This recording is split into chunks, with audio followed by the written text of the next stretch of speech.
What's going on, everyone? It's Keith once again, and yes, this is Quake 2 once again. This is not the Quake 2 with the original Vulkan update that enabled ray tracing. That was kind of a more of a beta project. There was a lot of unfinished parts in there, but rather this is the, well, they're done. This is the final release for Quake 2 RTX, and what you've seen here so far on the left was original Quake 2-ish. It's still got some upgrades as far as textures and stuff, but on the right you saw the with RTX enabled, and I did try to slow it down. The commands are a little bit different in this one than they are with the older one, so it wasn't as easy to get a slower frame by frame kind of thing like we did last time. But into the game itself, what we're gonna take a look at the game.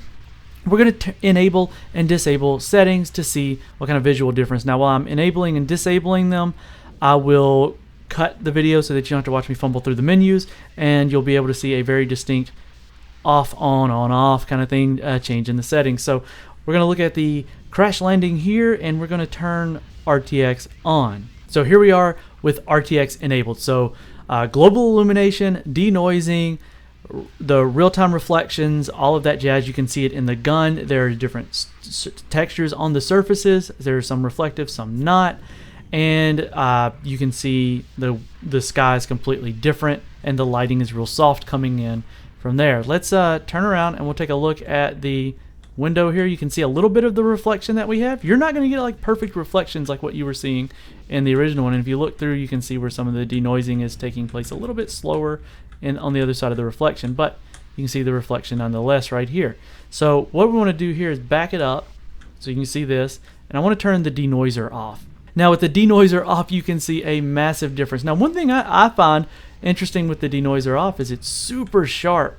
Of course it's full of noise, but the images are very, like the edges and the textures seem like they're very sharp, but you're looking at them through a filter.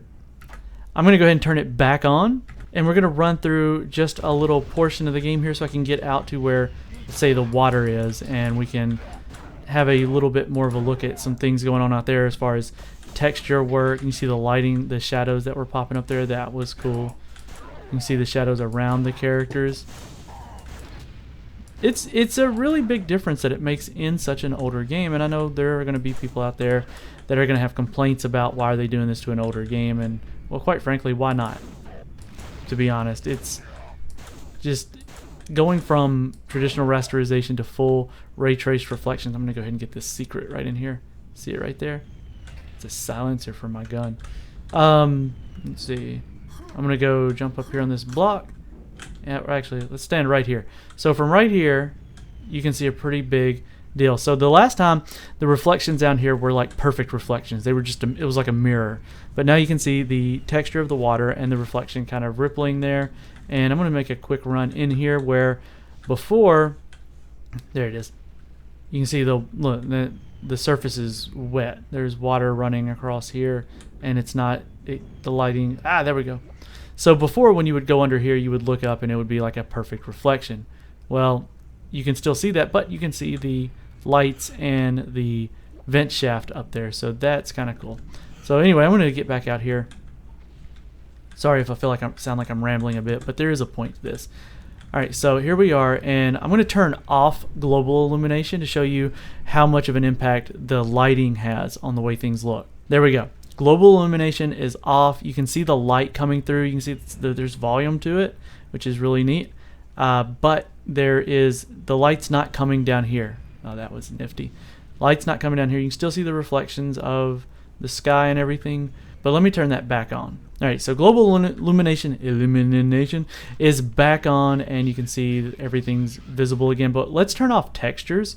That's kind of a cool thing. You can turn the textures off and get a look at how the world looks without texture. Okay, so there we are, without the texture decals on here, and then what you can actually see is the surface detail. So look at the rivets, how they look, the texture of the metal there. You see the ground up under there is a different texture. There's a lot of metal in here, but you can see like the bumps on him. The tile work is a bit different.